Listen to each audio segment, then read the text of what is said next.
बिस्मिल्लाहिर्रहमानिर्रहीम। अस्सलाम वालेकुम नादरीन, आप यूट्यूब चैनल देख रहे हैं। मैं इमरान खान हूँ। नादरीन, सबसे पहले मुज़ाकरात की बात हमें करनी होगी जो अफ़गानिस्तान और पाकिस्तान के हुए हैं। पाकिस्तान में अमन होगा तो पाकिस्तान आगे बढ़ेगा, इस्तेहकाम आएगा, पाकिस्तान में मईशत बेहतर होगी। अगर अमन नहीं होगा तो फिर कुछ भी नहीं होगा। इमरान खान साहब ने एक फार्मूला दिया था और वो बार बार कह रहे थे कि आप अफ़गानिस्तान की हुकूमत के साथ मुज़ाकरात करें। वो कुछ ज़रूरी नहीं है कि वहाँ तालिबान के साथ मुज़ाकरात करें, वहाँ जो भी हुकूमत होगी आपको उसके साथ मुज़ाकरात करने पड़ेंगे। इससे पहले वहाँ पे अशरफ गनी की हुकूमत थी, इमरान खान साहब ने अपने दौर में उनको एंगेज किया। इससे पहले जो है वो वहाँ पे करज़ई साहब की हुकूमत थी, तो उस दौर में भी पाकिस्तान की उनके साथ बातचीत हुई। अब वहाँ पे हुकूमत है तालिबान की, तो आपको उनसे बात करनी पड़ेगी, चाहे आपको वो पसंद है या नहीं है। देखें ना, इंडिया के बड़े अच्छे ताल्लुकात थे कठपुतली हुकूमतों के साथ, लेकिन आज इंडिया तालिबान के साथ मुलाकातें भी कर रहा है, दौरे भी कर रहा है, उनके साथ अपने ताल्लुकात भी आगे बढ़ा रहा है और वहाँ पर कोई इन्वेस्टमेंट भी कर रहा है। तो पाकिस्तान को इससे फ़ायदा उठाना चाहिए था। इमरान खान साहब ने वक्त रहते यह बताया कि आप कभी भी अमन हासिल नहीं कर सकते जब तक कि आप अफगानिस्तान से बात ना करें। लेकिन जब तक लाशें गिर नहीं गई, जब तक लोग मारे नहीं गए, जब तक दहशतगर्दी ने सर नहीं उठा लिया, तब तक इन्हें होश नहीं आई। जब बहुत सारी लाशें गिर गई दोनों तरफ, तो उसके बाद इनको होश आई कि अब हम मुज़ाकरात करना चाहते हैं, और फिर मुज़ाकरात के लिए रास्ते बंद हो चुके थे। फिर इन्होंने जाके पाकिस्तान ने और अफगानिस्तान ने, क्योंकि अब सालिस की ज़रूरत पड़ेगी ना, जब आप एक लड़ाई में चले जाते हैं तो फिर आपकी एतमाद साजी नहीं रहती। वो एतमाद नहीं है पाकिस्तान को अफगानिस्तान पे और अफगानिस्तान को पाकिस्तान पे जो पहले हुआ करता था।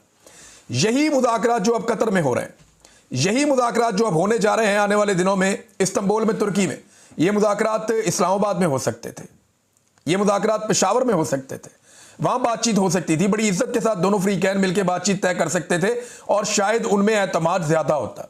लेकिन अब जो है वो दूसरे फ्रीक बीच में पड़े हुए हैं, चाइना कोई और, ये अरब ममालिक हैं, इनकी गारंटियां हैं, सऊदी अरब की गारंटी है, तुर्की बीच में पड़ा हुआ है, कतर बीच में पड़ा हुआ है। अब कोई लोग ईरान की भी बात कर रहे हैं कि उनकी भी बीच में वो भी पड़ेंगे इसमें। तो अब आप अंदाज़ा करें कि ये हालात पैदा हो गए पाकिस्तान के लिए कि एक हमसाया मुल्क जो ब्रदर इस्लामी मुल्क है, जिस मुल्क की दो बड़ी जंगों में पाकिस्तान का बड़ा कलीदी रोल रहा, वो तालिबान जिन्हें पाकिस्तान ने खुद तख्लीक किया था, वो तालिबान जिन्हें पाकिस्तान ने खुद ट्रेंड किया था, आज जब उनकी हुकूमत आई तो बजाय इसके कि वो पाकिस्तान की बात मानते और पाकिस्तान के मुताबिक चलते, पाकिस्तान दुनिया भर के जाके दरवाजे खटखटा के उनके साथ बात कर रहा है। अनफॉर्चुनेट। ख्वाजा आसिफ साहब ने एक तरफा स्टेटमेंट दे दिया। वैसे ख्वाजा साहब को पता नहीं झूठ बोलने की आदत है, इस उम्र में बंदे को झूठ बोलना नहीं चाहिए। ख्वाजा साहब का स्टेटमेंट मैं पढ़ रहा था, वो बिल्कुल किसी और तरह है, और जो स्टेटमेंट हमारे पास आया कतर से वो बिल्कुल किसी और तरह है। जो कतर से आने वाला स्टेटमेंट है वो कुछ और बता रहा है, और जो ख्वाजा आसिफ ने स्टेटमेंट दिया वो कुछ और बता रहा है। ख्वाजा आसिफ एक तरफा कह रहे हैं कि जी अफगानिस्तान पाकिस्तान में अब दरअंदाजी नहीं करेगा, दहशतगर्दों की सहूलतकारी नहीं करेगा, और ये वो सारी चीज़ें वो कह रहे हैं अपने ट्वीट में मिलती जुलती, जैसे इनको आदत है। लेकिन जो कतर का स्टेटमेंट है वो ये बता रहा है कि ये दो तरफा हुआ है मामला। यानी मैंने आपको पहले भी बताया था कि अफगानिस्तान को भी प्रॉब्लम है दाइश से, और अफगानिस्तान बार बार ये कहता है कि पाकिस्तान के अंदर दाइश के ठिकाने जहां से लोग आकर अफगान तालिबान की हुकूमत को डिस्टेबलाइज करते हैं और वहां जाके कार्रवाइयां करते हैं। इसी तरह पाकिस्तान को शिकवा टीटीपी से कि तहरीके तालिबान पाकिस्तान क्योंकि अफगानिस्तान में है, वो वहां से आके यहां पे कार्रवाई करती है। तो दोनों के शिकवे थे, दोनों के गिले थे, दोनों जगहों पर दहशतगर्दियां हुई हैं, दोनों ने लिस्टें फ्राहम की हैं, और दोनों ने इस बात का आज़म किया है कि एक दूसरे की सरजमीन के ऊपर मुदाखलत नहीं करेंगे। मैं उम्मीद करता हूं कि ये जंगबंदी कायम रहेगी, लेकिन मैं चंद चीज़ें आपके सामने रखना चाहता हूं। एक तो इसी लड़ाई को लेकर जब इमरान खान ने कहा कि मुज़ाकरात करें, तो पाकिस्तान की मिलिट्री एस्टेब्लिशमेंट और उनके जो आला-ए-कार इस वक्त हुकूमत में बैठे हैं, ये सारे फतवे दे रहे थे। कोई आयतें सुना रहा था, कोई गज़वात के हवाले दे रहा था, कोई जो है वो कह रहा था इमरान खान तालिबान खान है, कोई पाकिस्तान का दुश्मन और गद्दार डिक्लेयर कर रहा था, कोई ये कह रहा था अफगानिस्तान एक दहशतगर्द मुल्क है और हमारा दुश्मन मुल्क है, और कोई ये कह रहा था कि दहशतगर्दों के सहूलतकारों के लिए हम कोई गुंजाइश नहीं छोड़ेंगे। ये बात बार बार की जा रही थी कि ये सहूलतकार हैं दहशतगर्दों के, हम इनके लिए गुंजाइश नहीं छोड़ेंगे, ये कहा जा रहा था। और अब उन्हीं से जाकर जिनको दहशतगर्द कहा गया, जिनको दुश्मन कहा गया, उनके साथ बैठकर बात करनी पड़ी। देखिए, जब इमरान खान साहब को ये बात पता चली ना, अलीमा खानम वगैरह गए और उन्होंने अदालत के अंदर इमरान खान को ये बताया।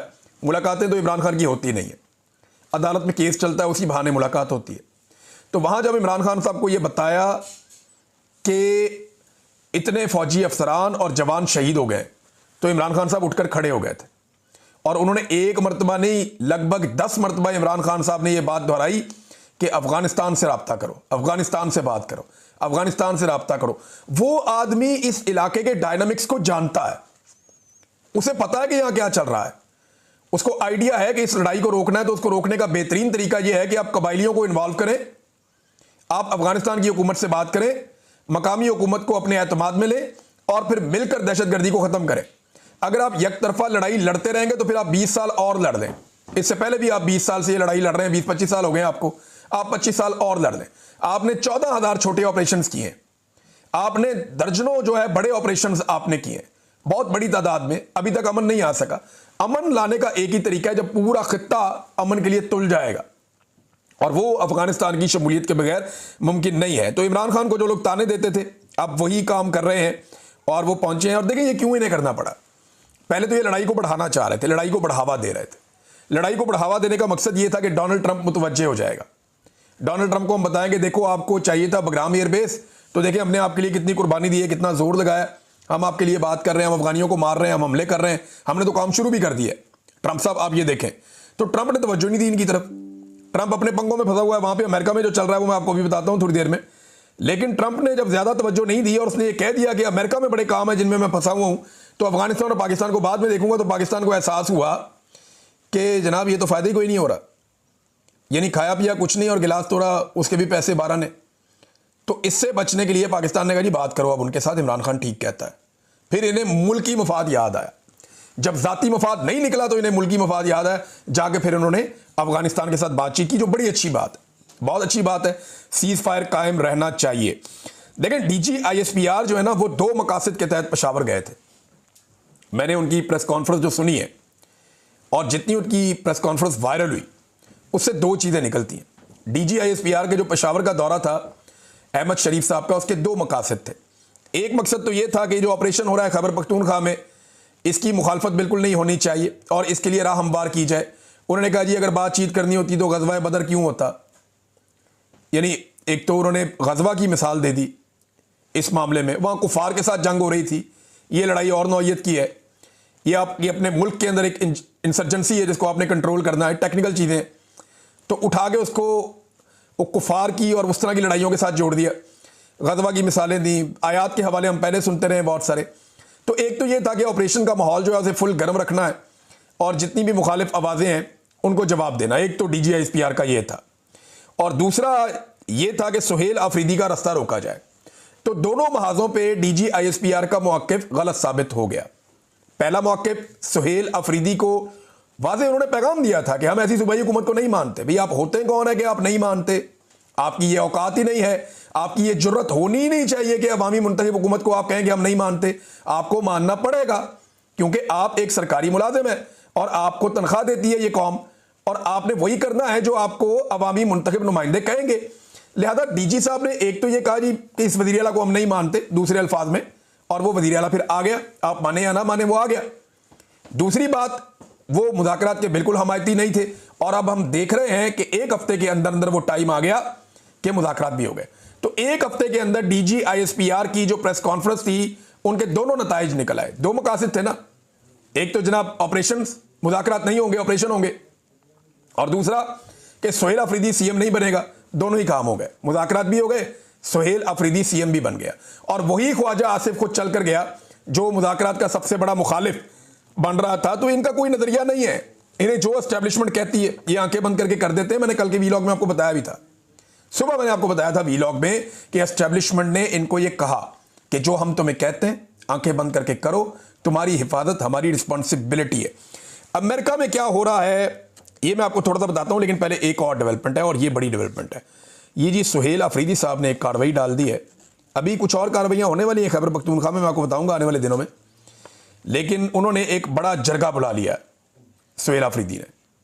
इससे पहले गंडापुर साहब के दौर में भी जरगा बुलाया गया था, लेकिन गंडापुर साहब जरगे के फैसलों पे अमल दरामद नहीं करवा सके थे और गंडापुर साहब चीज़ों को ज़रा टोन डाउन कर देते थे, नीचे ले जाते थे। अब सुहेल अफरीदी है और इनके आने से इसीलिए मुखालफत की जा रही थी, अभी तक उन्होंने अपनी काबीना बनाई नहीं। तो मुझे ऐसा लगता है कि एस्टेब्लिशमेंट को सुहेल अफरीदी की इमरान खान से मुलाकात करवानी पड़ जाएगी। वजह यह है कि वो अपनी कैबिनेट ही अनाउंस नहीं कर रहे और इसका काफ़ी प्रेशर है निज़ाम के ऊपर। दूसरा, अभी उन्होंने अमन व अमान के हवाले से एक आला सतही इजलास भी बुलाना है जिसमें मिलिट्री भी आगे शामिल होगी, उनको भी बुलवाना पड़ेगा, वो भी आएंगे, सीएम हाउस में आएंगे, लेकिन उससे पहले भी उन्होंने इमरान खान को मिलना है। तो सुहेल अफरीदी ने कहा कि खैबर पख्तूनख्वा के अवाम की जिंदगी और उनके मुस्तकबिल का फैसला सूबे के लोग खुद करेंगे। किसी को भी बंद कमरों के फैसलों को अवाम पर मुसल्लत करने की इजाजत नहीं दी जाएगी। इस सिलसिले में क़याम अमन के लिए बरोज हफ्ता 25 अक्टूबर 2025 को खैबर पख्तूनख्वा का जिला खैबर में तहसील बाड़ा में तमाम सियासी वाबस्तगियों से बालातर होकर कबायली अमायदीन, मशरान और नौजवानों का बड़ा अमन जरगा मुनक्कद किया जाएगा। इससे पहले इतना बड़ा जरगा हुआ था जब मंजूर पश्तीन ने दावत दी थी सबको और एक बड़ा जरगा किया था खैबर पख्तूनख्वा में। उस वक्त अली अमीन गंडापुर साहब की हुकूमत थी, कई नौजवान शहीद हो गए थे और जो खैबर पख्तूनख्वा की पुलिस है उन्होंने जरगे के ऊपर अटैक भी किया था। बाद में फायर फाइटिंग के लिए अली अमीन गंडापुर साहब खुद भी वहां गए थे। बहरहाल वो जरगे के मुतालबात कहाँ गए, कोई बात सामने नहीं आई। उसके बाद हम देख रहे हैं ऑपरेशन पे ऑपरेशन चल रहा है। अब ये बड़ा इम्तिहान है सुहेल अफरीदी का कि वो जरगा बुलाते हैं तो जरगे में जो चीज़ें तय होती हैं उन चीज़ों का क्या बनेगा। बहरहाल उन्होंने कहा जी कबायली अमायदीन आएंगे, मुशरान आएंगे, नौजवानों का बड़ा अमन जरगा मुनक्कद किया जाएगा। खैबर पख्तूनख्वा की हुकूमत इमरान खान के नज़रिए और सूबे के अवाम के मफाद के साथ खड़ी होगी इंशाअल्लाह। सिक्योरिटी के सख्त इंतजाम करने चाहिए क्योंकि जो अमन के दुश्मन है वो ऐसी किसी कोशिश को जहाँ पे अवाम की आवाज़ आए सबोटाज करने की कोशिश भी कर सकते हैं। अब नाजरीन एक और चीज़ जो अमेरिका के हवाले से मैं आपके सामने रख देता हूँ कि डोनाल्ड ट्रंप जो दुनिया के अंदर एक चैंपियन बन रहे हैं और पूरी दुनिया के अंदर उनकी वाहवाकारी कर रहे हैं वो ममालिक जिन ममालिक में जमहूरियत नहीं है। आप गौर कीजिए ना, चापलूसी सिर्फ वो ममालिक कर रहे हैं जहाँ पे जमहूरियत नहीं है। पाकिस्तान फुल चापलूसी प्रोग्राम, इसी तरह इंडोनेशिया फुल चापलूसी प्रोग्राम, खुशामद प्रोग्राम। अरब ममालिक हमारे उनके पास तो वहाँ जमहूरियत नहीं है। तो हर तरफ से जहाँ पे भी डोनाल्ड ट्रंप की चापलूसी हो रही है वहाँ पे जमहूरियत कैसे है ये हम सब जानते हैं। इस वक्त तुर्की में तैयब उर्दगान की हालत क्या है और वहाँ की अपोजिशन की क्या हालत हो चुकी है और कर दी गई है, ये भी ज़रा कभी आप स्टडी करेंगे। मैं एक वीलॉग इसके ऊपर करूँगा कि तैयब उर्दगान अब वो नहीं रहे। तैयब उर्दगान में बड़ी इनकलाबी तब्दीलियाँ आई गुज़िश्ता 5-7 साल में, 8 साल में, और अब वो खुद भी एक डिक्टेटर के तौर पर वहाँ पर कुछ लोग उन्हें पहचानते हैं। और तुर्की के अंदर दीगर पोलिटिकल पार्टीज को कैसे कुचला और दबाया गया है इस पे हम बाद में बात करेंगे। उर्दगान की जहां बहुत सारी खूबियां हैं, वहां कुछ खामियां भी पैदा हो गई हैं और लगातार जो ताकत होती है ना, जो एब्सोल्यूट पावर होती है, वो ये प्रॉब्लम्स पैदा कर देती है। इंसान है ना, नॉर्मल होता है, तो उसके साथ जब ऐसी चीजें होती हैं तो वो एबनॉर्मल हो भी जाता है। अब अमेरिका के अंदर एक मूवमेंट शुरू हो गई डोनाल्ड ट्रंप के खिलाफ। ये वैसे तो जून 2025 में शुरू हो गई थी, लेकिन ट्रंप आता है 2025 के शुरू में, तो पहले 5 महीनों के बाद उसके खिलाफ एक मूवमेंट शुरू हो जाती है क्योंकि ट्रंप का जो हुक्मरानी का तरीका है वो अमेरिकन के मुताबिक आमराना है। जो तरीकाकार ट्रंप ने अपना लिया है अमेरिकन के बारे में वो आमराना तरीकाकार है। अच्छा, इस पे ना जो एक फ्यूलिंग की है, यानी आग तो लगी हुई थी, इसके ऊपर जो फ्यूलिंग हुई है वो एक इंसिडेंट से हुई है और वो डोनाल्ड ट्रंप के अकाउंट से एक वीडियो शेयर हुई है मुबैना तौर पर, और इस वीडियो ने पूरे अमेरिका के अंदर लोगों के जज्बात को आग लगाई है। डोनाल्ड ट्रंप के अकाउंट से एक वीडियो शेयर होती है जिसमें वो एक जेट तैयारे में, फाइटर जेट में बैठे हुए हैं और उस पर गालिबन ट्रंप लिखा भी हुआ है। वो जब फाइटर जेट, मैं ये वीडियो अपने सामने खोल लेता हूं ताकि मुझे आपको इसको ज़रा थोड़ा एक्सप्लेन करने में आसानी भी रहेगी। तो जनाब ये डोनाल्ड ट्रंप साहब जो हैं वो एक फाइटर जेट के अंदर बैठे हुए हैं और ये उन्होंने मुजाहिरों की ना ट्रोलिंग की थी और फाइटर जेट में बैठ के डोनाल्ड ट्रंप साहब फ्लाई करते हैं और फ्लाइंग के दौरान डोनाल्ड ट्रंप साहब का जो फाइटर जेट है उसके अंदर से गंद गिरता है, बहुत सारा, यानी शिट गिरती है और वो नीचे जो अवाम एहतजाज कर रहे होते हैं उनके सरों पे, उनके ऊपर गिरती है। यानी वो एक मुहावरा भी है अंग्रेजी में, ये उसका उन्होंने एक तरह से प्रैक्टिकली उन्होंने दिखाया। किंग ट्रंप जो लिखा हुआ है उस जेट के ऊपर लिखा हुआ है किंग ट्रंप, और डोनाल्ड ट्रंप ने अपने सर के ऊपर वहां पे एक ताज भी पहना हुआ है इस वीडियो में। और जो है वो यानी वॉशरूम वाला मवाद जो है वो डोनाल्ड ट्रंप के जेट तैयारे से बमबारी की तरह नीचे गिर रहा है और लोग उससे गंदे हो रहे हैं। ये डोनाल्ड ट्रंप ने किंग ट्रंप के नाम से तैयारा उड़ा के और ये वीडियो लगा दी उसके अंदर। अब ये जो एक आर्टिफिशियल इंटेलिजेंस से बनी हुई वीडियो है, ट्रंप को ये नहीं लगानी चाहिए थी। इससे लोगों ने तौहीन महसूस की और अमेरिकन ने इतनी तौहीन महसूस की है कि इस वक्त जो सिचुएशन है मैं आपके सामने रख देता हूं कि वहां पे जमहूरियत पसंदों ने जो एहतजाज किया, अमेरिका की 50 रियासतों में लगभग 2600 से 2700 शहरों के अंदर, ये बहुत बड़ी तादाद है शहरों की, और 70 लाख से जायद अमरीकी, कुछ लोग कह रहे हैं 5 मिलियन, कोई 7 मिलियन, कोई इससे ज्यादा भी बता रहे हैं, इतनी बड़ी तादाद में अमरीकी ट्रंप के आमराना तर्ज हुक्मरानी के खिलाफ बाहर आ गए और ये तारीख साज मुजाहरे हो रहे हैं अमेरिका में, इस बड़े लेवल पर मुजाहरे पहले कभी नहीं हुए। लोग ये कहते हैं कि ट्रंप, हम तुम्हारी बादशाहत हमें कबूल नहीं है, ट्रंप तुम फौजी जबर की तरफ बढ़ रहे हो, लेकिन याद रखो कि हमारे मुल्क में कोई बादशाह नहीं है। लोगों ने ट्रंप की बड़ी किट लगाई, अजीब अजीब पोस्टर उठाए, ट्रंप के पुतले बनाए मजाइका खेज किस्म के, और उसके नमूने बनाए बड़े अजीब किस्म के, और ट्रंप ने जैसे लोगों की तौहीन की, लोगों ने टिका के ट्रंप की तौहीन की। लेकिन मैं हैरान हो रहा था कि अमेरिका में मुकदमे दर्ज नहीं हो रहे, दफ़ा 144 नहीं लग रही, अमेरिका में कंटेनर्स खड़े नहीं किए जा रहे, अमेरिकन फ़ौज जो है वो गोलियां नहीं मार रही। हालांकि सबसे ताकतवर फ़ौज अमेरिका की है, सबसे ताकतवर लॉ इन्फोर्समेंट अमेरिका की है, उनके पास दुनिया के सबसे अच्छे हथियार हैं, उनके पास जेट तैयारे भी हैं, दुनिया की शानदार आंसू गैस उनके पास है। अगर वो कंटेनर्स खड़े करना चाहें या खंदके खोदना चाहें तो वो ज़बरदस्त काम कर सकते हैं।